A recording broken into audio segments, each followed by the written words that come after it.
Welcome to this new episode of this series of podcasts. As you know, we are always with amazing people. Today, we have a great entrepreneur and a friend. We have the founder of Stonex Consulting and BARBERIA ITALIANA, a friend.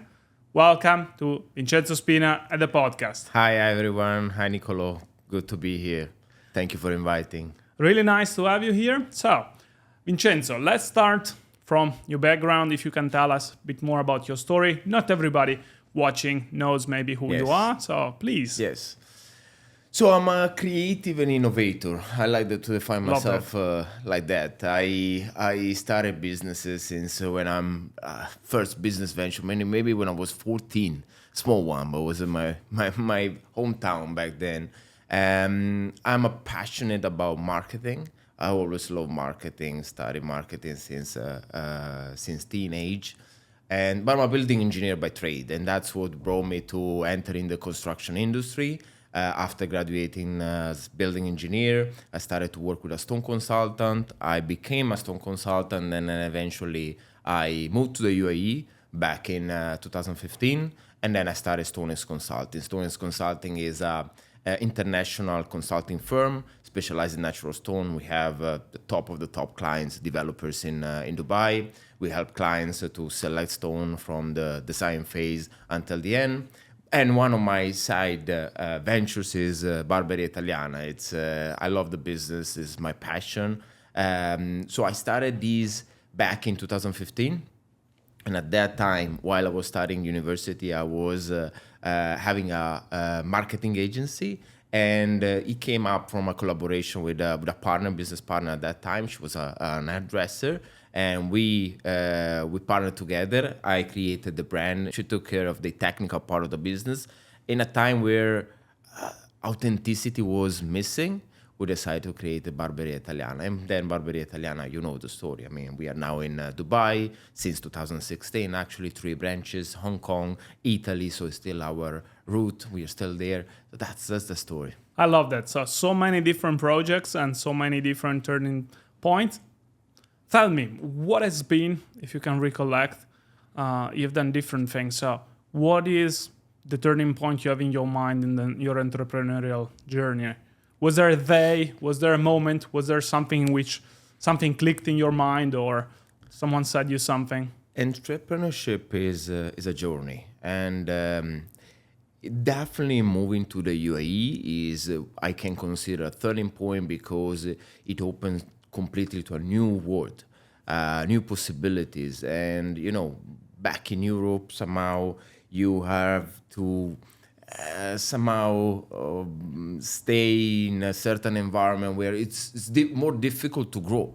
While this is the land of opportunities, I call it the way, if you have the courage to keep going, keep doing, and at the end you achieve, you get back, you get rewarded for that. So that's what I can consider a turning point. At the same time, it's a very, very competitive country.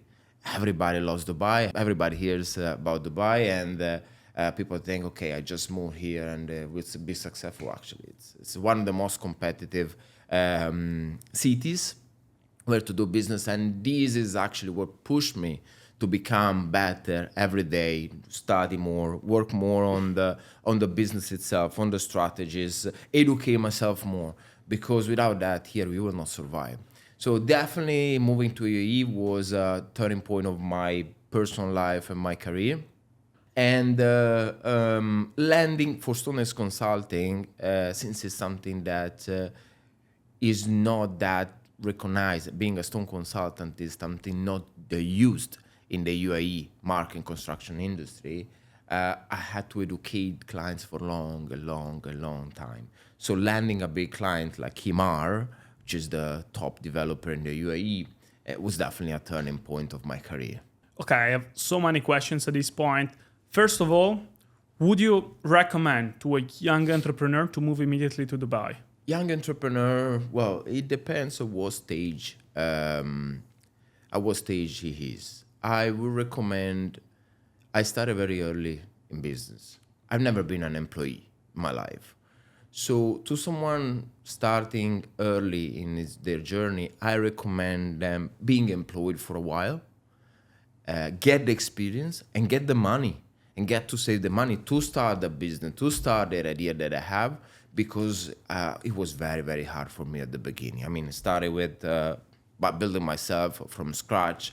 When you don't have resources and you try to build a business, it's very, very hard. This wherever you are in the world, in the UAE, in Europe, in whatever you are. So I recommend to young entrepreneurs to start somehow from a base, to get experience with a good working with a good entrepreneur, possibly working in the industry where they want to build their own business, so the industry they are passionate about, and then when they are ready to do the jump. Don't get too comfortable, because that's the risk of being an employee. Sometimes you get too comfortable, but slowly start their venture on the side.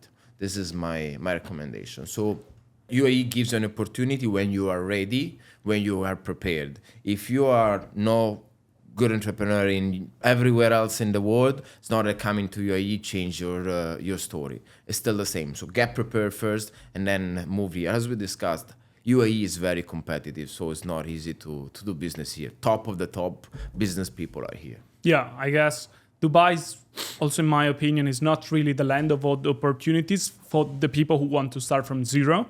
This is the land of opportunity for the people that already reach a step in their life. So you come here, you can network, you can meet interesting people, run high-level business. For example, I was talking with a guy that said, Dubai now is like New York in the 80s. And I was like, yes and no, because New York in the 80s, you could arrive there with just a luggage made of paper and create everything from zero. Dubai, I don't know. Not anymore, Yeah, not anymore. Yeah. Maybe 15, 20 years ago still, because, I mean, this is a city that is being built at the moment, and with a high demand of construction and new goods, maybe that. But that time, yes. But now not anymore. A lot of people moved here, a lot of companies are here. Still, the country is developing a lot, but, when you come here, you need to...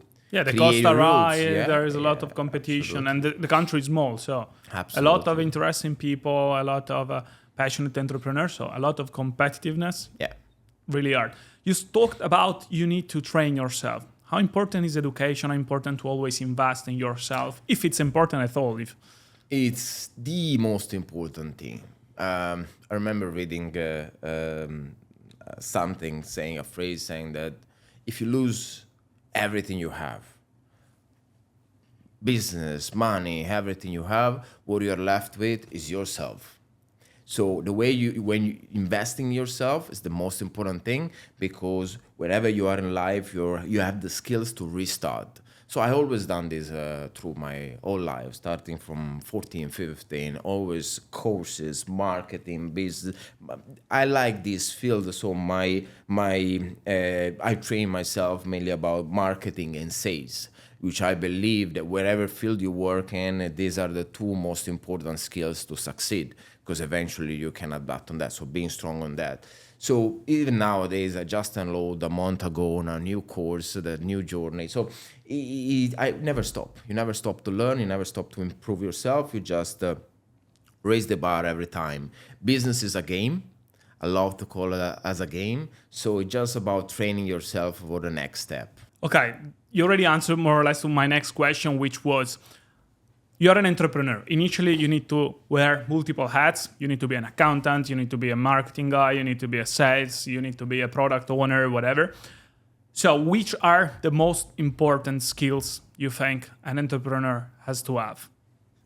You said, I already answered, sales and marketing. I mean, learn how to sell, learn how to market your products. Without these two, everything else, it's useless. Of course, when you think about yourself, when you want to go to a restaurant, you have the chance to, you see a nice advertisement and you love the idea of going to the restaurant, the experience that you can have there with your girlfriend and with your friends, but you never try the food.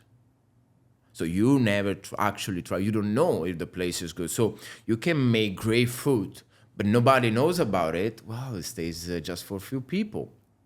So Of course, it's important to make great food, because after you bring the client into your business, then they need to receive a great service, and then eventually they will return, so returning customers. But if you don't promote your service in the right way, well, it's useless to have a great product. So marketing and sales first. Which I guess this same example can be related also to your barber shop, your Barberia Italiana brand. Yeah. I mean, if you can have a great barber, but nobody has ever entered, so nobody knows how you cut the hair, how you groom people, right? Absolutely.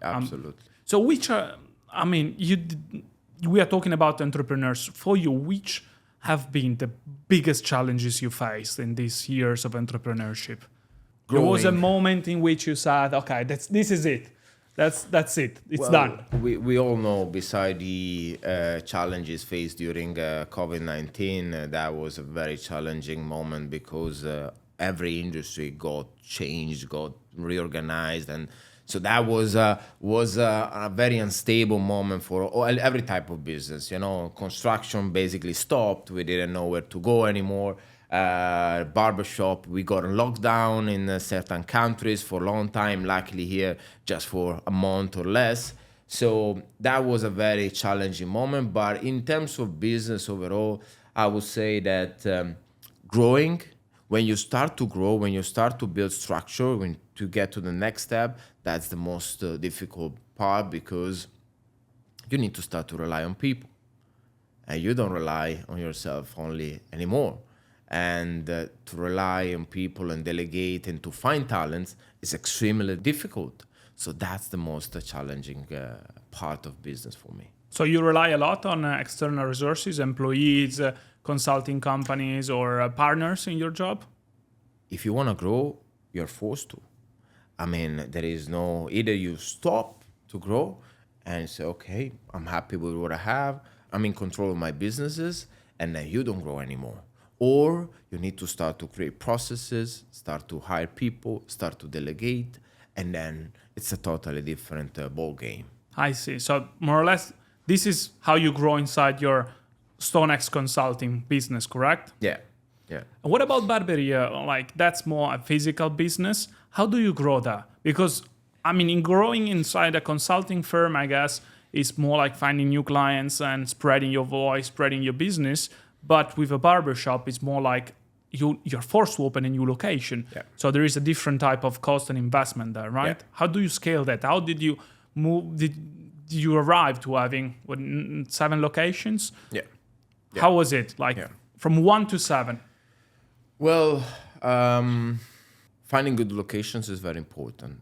So for this kind, for retail business. So early stage, we have sometimes made the mistake to choose the right location just because we were in a bit of a rush of opening new places, new location, to expand the business.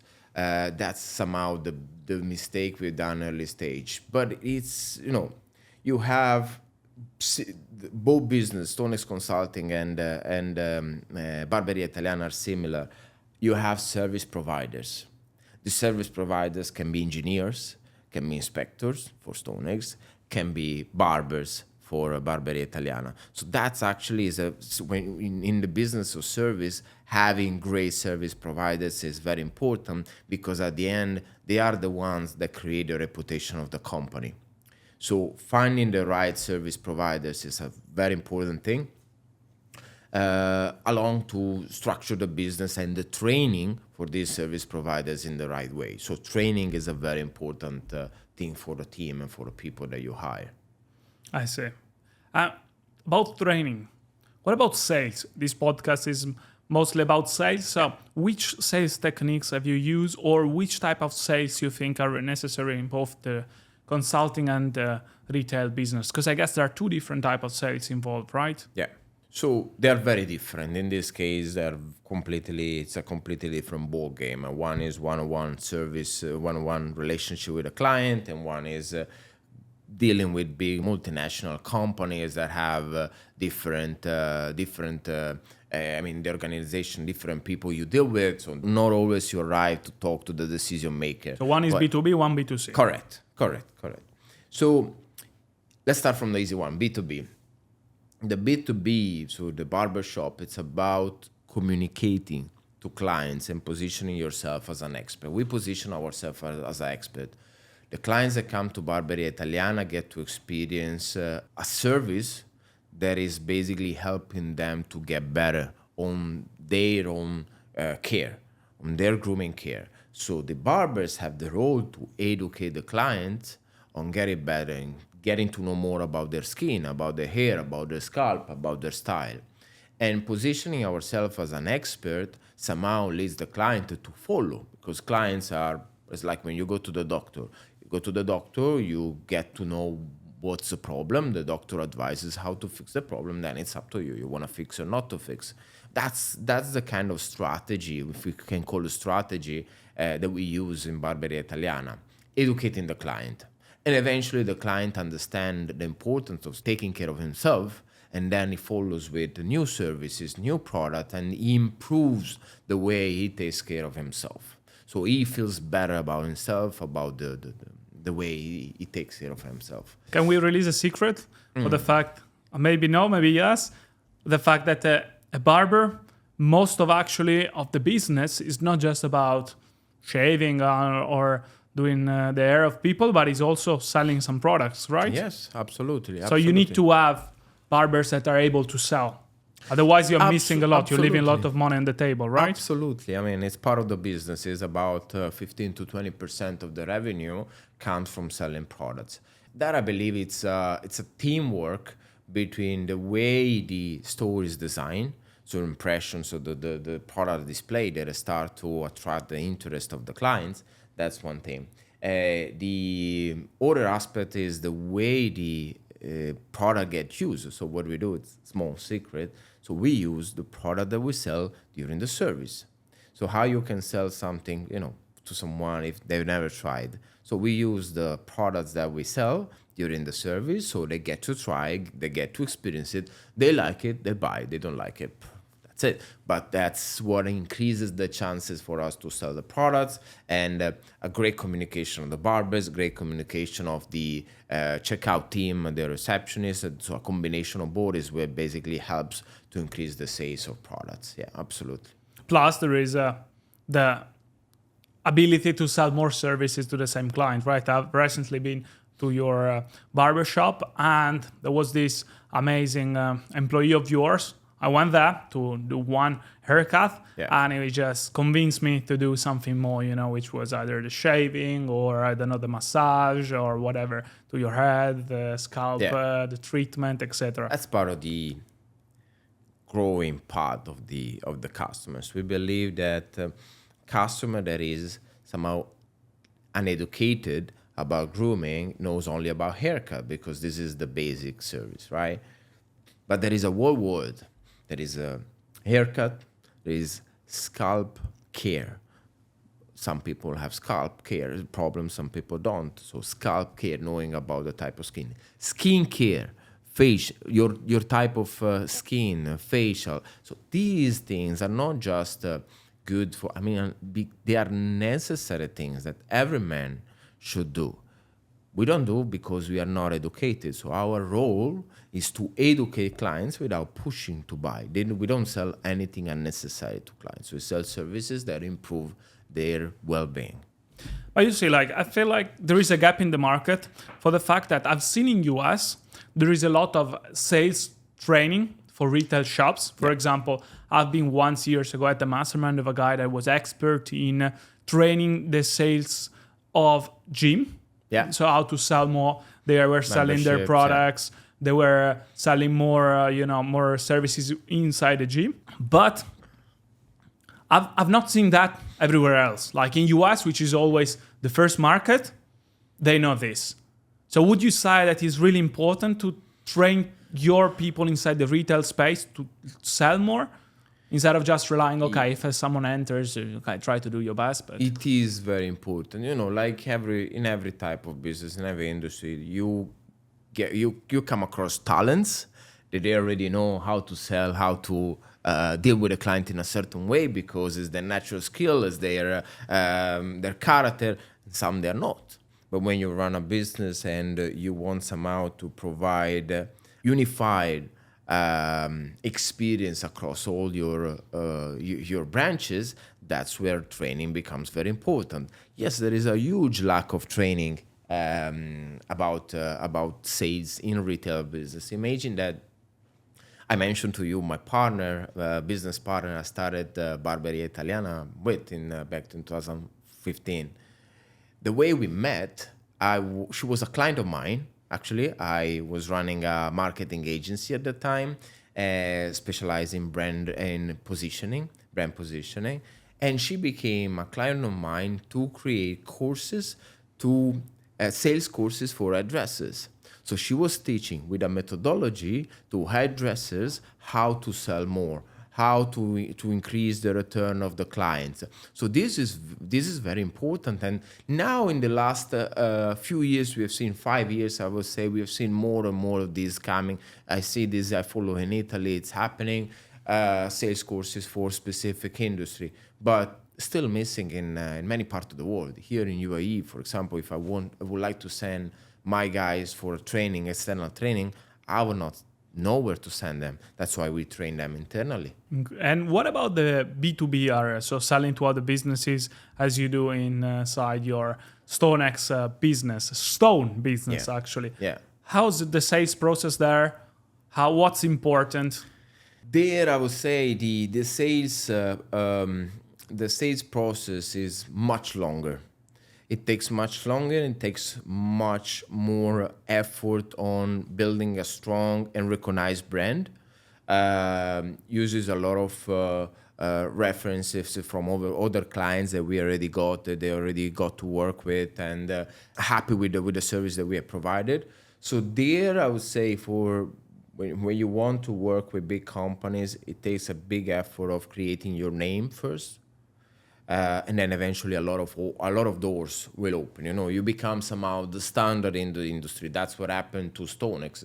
Stonex is the leader worldwide as a consultant for natural stone. We are the first independent stone consultant that were established in the Middle East. There are other firms, but not in the region. Lately, other firms came here, but somehow Stonex became the standard, the company to go for stone consulting. Why? Because we serve clients like Emar, because we have improved processes with clients of a big scale. So I would say there, to get there, your reputation should arrive before your meeting. So we have personally, I have been a speaker in all the international stone fairs in China, in the US, in Italy, in Turkey, everywhere in Middle East, of course. So that's somehow what created a reputation around me and Stonex as a stone expert. Being releasing interviews or releasing articles that are help educating the industry in magazine, of the construction magazines, that's another part. So your reputation, when people Google you, it's important that they got to know who you are and what you do, because the sales process, the sales journey is much longer. Sometimes before you arrive to the right person, it takes very long. I see. It's actually extremely interesting, especially this positioning that you said is important. So I want to go back a bit to starting a new business or scaling a business. Okay, there are different steps, but I want to maybe that you can share us your experience. What has been the turning point? Meaning, how did you say, okay, now I start and I scale this? Think about someone that is watching us and is like, I have maybe one shop. Yeah. How do I move? When is the moment in which what do I need to have to move, to grow more? So let's start with starting a business. Okay, when you start a business, we are living in an era with all the industries are very busy. My formation it was very strong with brand positioning. I suggest a book called Positioning by Ulrich and Jacques Trout. They are the fathers of the brand position, the concept of brand positioning. And it's very important because if you don't differentiate yourself, if you're not different from all your competitors, you will die. And this is what they say in some of their books. So starting a business, especially nowadays, is very important to study the market, understand your competitors, understand what are the different type of clientele, and then position yourself in a way that is different from the others. It's not better, it's not worse, it's just different angle. So when you have a different angle and you have enough people and enough market share that you can take with that angle, then you have a business possibility. So that's how you start. That's how you start. When it comes to scaling a business, well, let's say you open your first shop, you have tested the market, great success. Well, now you want to expand in the same market, international market. That's another ball game because maybe the business works in your neighborhood, but it's not a business that can work internationally. Myself, I faced this with Barberia Italiana. We had to adapt the business in terms of services that we were providing because the habits of the international customers are very different from the habits of Italian customers. Italian customers are very happy and they know what they find. But international customers, they demand something different. So you need to adapt. The skill to be able to adapt to the market and change slightly your business, maintaining the core of your positioning, but changing slightly the business, the way you serve, the way you deliver the product that you deliver to the market where you are expanding. It's a very important thing. Flexibility. I love it. So positioning and then flexibility, but related to your positioning as well. Absolutely. And you are seeing a lot of things in your daily life. Which are the trends you think? Now, of course, you're busy, you're positioned on something. So let's say that you want to start from zero. Where would you go? Which are the trends that you say I would follow? Trends, I'm not a big fan of trends, I believe in what is in the fundamentals. Trends comes and go. If you follow trends, it's good for quick money. It's good for to create a temporary business, but not always to create something that is gonna last. Like one company is gonna last 50 years, 100 years, which is what entrepreneurship is. And this is I'm linking this to your question. I like to differentiate the idea of a businessman. An entrepreneur. A businessman is someone that just purely for the money. And it's okay. It's a business, you like it, there is a trend, you catch the trend, and then you go and you follow the trend. It's gonna last 6 months, 1 year, you make some money, and then you go home. An entrepreneur is who does business with purpose. So doing business with purpose, doing business with the purpose of changing an industry, improving the life of your clients, it's a totally different ball game. So trends, we know we have now AI. AI is a big trend, but it can, if you follow just this as a trend, it can fire back to you. So I will still recommend follow the fundamentals and link the fundamentals to trends. We follow the trends. We use AI in my businesses, but the fundamentals are still there. So the trends are good when you have a strong foundation, but the trends without strong foundation is something that, as the way I see, is going away soon. Okay, you talked about AI. So what do you think about AI today? AI is a great... It's something great for us if it's managed for us as a humanity, if it's managed in the proper way. I see as a way to expand the human brain. At the same time, it can be dangerous in the way that if we stop, we can become lazy. As humans, we stop thinking, we stop putting an effort, we stop studying for the job, for the market. So this is a huge risk that AI is bringing along. Becoming lazy, it means somehow holding up the development of the humanity, which is something the history, the last 20 to 40 years of history I've seen, and technology innovation that I never seen in the years before, most probably in 200, 300 years. So that's a big problem. Use AI carefully. Don't use AI to replace your brain. Keep using your brain for the ideas. use AI as a partner to expand your ideas. This is what I would say. Yeah, this is cool. I've seen too many people nowadays just relying completely on AI. Someone asks a question, boom, straight ChatGPT to ask the same. They need a strategy, boom, straight to ChatGPT asking for help there. Yeah. But that's, as you said, you lose completely your creativity, you lose completely your ideas, your way of thinking. So everything is and has to be connected to your mind, and then the AI is just help. Expand, yeah. And going to leadership, because you have teams, Yeah. you have different businesses. How do you manage leadership? How do you grow as a leader for all the ones out there that already have a business and now is the moment to hire? Now is the moment to have a bigger team. How do you deal with that? Because one thing is working alone with one guy, two freelancers, and another one is to have a big team. Absolutely. The way I deal with my staff, with people working with me, is basically I like to throw them in the cage with lions, and then see if they survive. Or when they are about to fall down, I take them back.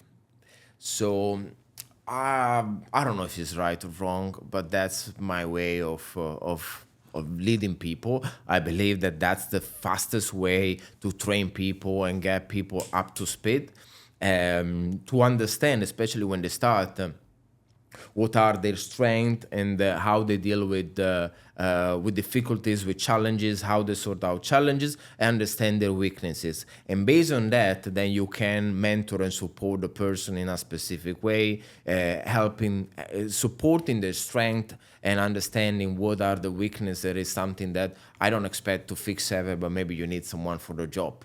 So this is the way I like to lead people. I'm a very controlling person. So I somehow force myself. An early stage in my entrepreneurship life, I used to give them step by steps. I use them to follow, to give Micromanagement. Micromanagement, which is something that is, in my opinion, is wrong. So if you have to micromanage someone, it means you have hired the wrong person. And this is when somehow I found myself micromanage someone after having thrown them to this experience of dealing with whatever I have to deal with. It means I realized I hired the wrong person, because the right person for the job doesn't have to be micromanaged. They know what they have to do. They know at least the basic. You can always help. You can always improve their work, and you can be mentoring them. But they know the basic. I mean, at least the task gets done as 80% of the task gets done in the way that you would do it. This is 80% is good enough for the task to be delegated to someone. And which are the skills you're looking into a new person to be hired?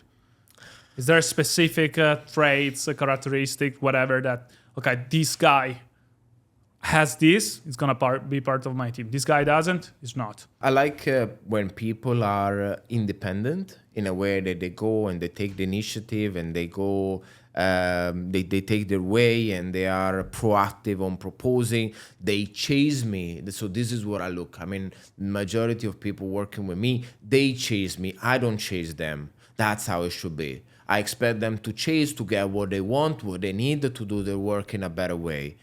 Not the opposite. If I have to chase someone, again, most probably someone that is going to go sooner or later is not right in our organization. So yeah, people that have these, it's about character.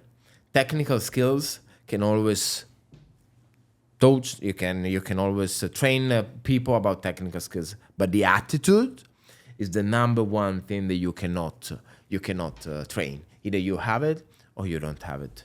And when is the right moment to start hiring? You're a new young entrepreneur, you're young inside the business. When is the moment you say, okay, now I start to hire? Because this is one of the biggest mistakes ever. I'd made it myself. You got the business starting, is going, and then you immediately hire. But hire, meaning you need to train, you need to think about something else, you're no more focused on the business, you need to spend a lot of money on hiring people. So when for you is the right moment? When would you say, now I start hiring? Well, this is... it can change business to business, honestly, because I cannot not hire a barber on the first starting of the business, or if otherwise we will not have a business. I'm not a barber myself. I cannot do it, right? So you need people right away in that case. But when you scale a business, so maybe let's say when is the right time to hire people for higher skills, like marketing, business development, sales, I would say as soon as you fill up your time with too many tasks that you're starting to feel you're compromising the operation, because when you operate a business now you can even hire an operation manager, but you need to oversee your operation and be on top of everything. That's the right moment to start to hire and delegate. I have tried, I changed my idea over this with time, and I thought, if you hire someone, you need to give full skills, no full set of scope of work. Sometimes this is mistakes that we do as entrepreneurs, and we should compartmentalize more in this. So marketing has a lot of aspects. So I can take one small aspect of marketing, the thing that I like to do the least, and give this task to a freelancer, not necessarily to an employee, so a full-time employee. And then you take another part of the skills of the scope of work, and you give to someone else. And in this way, slowly, you give away tasks that you are not really happy to do.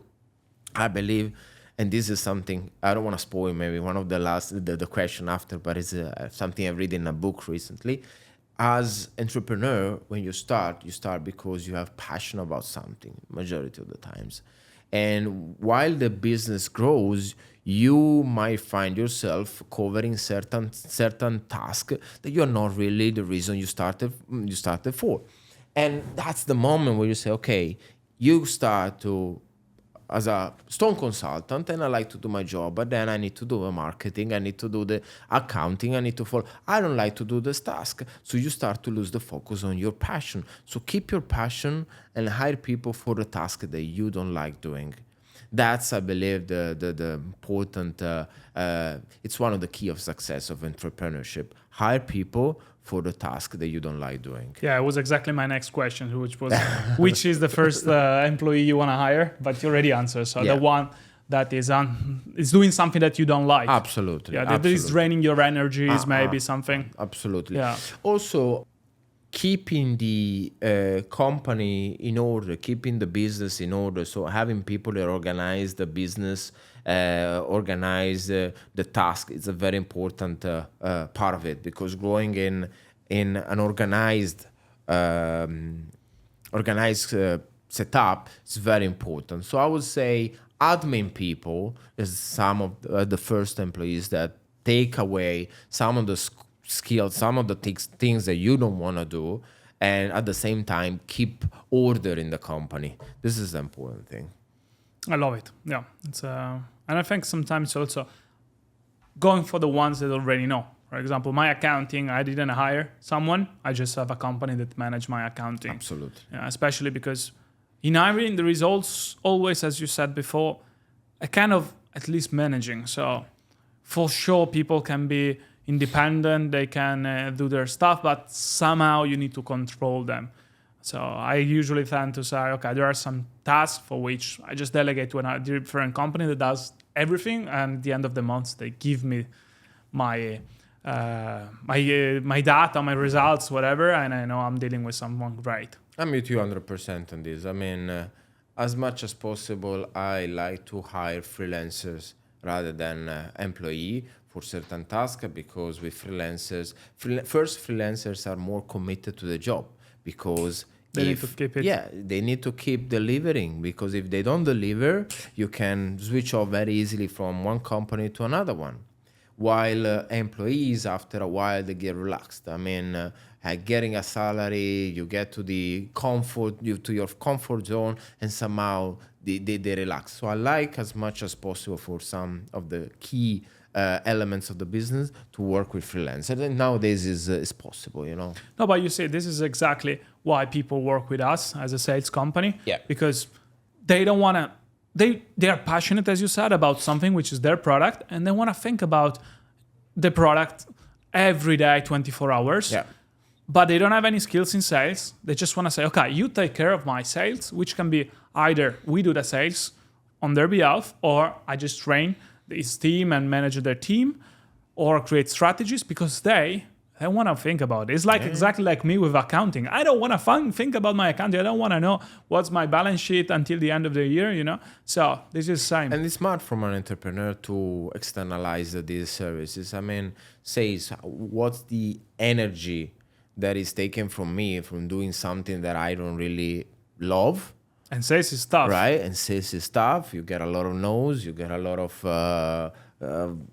phone hang up. So it's training people, keeping people. It's not easy. While I should focus on what I'm good at and give sales to companies like yours. I love it. So I think it was a great podcast so far. What would be the best advice you have to someone that wants to scale?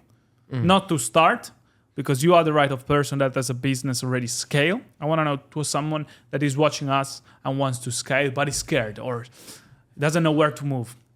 Analyze first, understand where you want to go, test the different routes, prepare different options.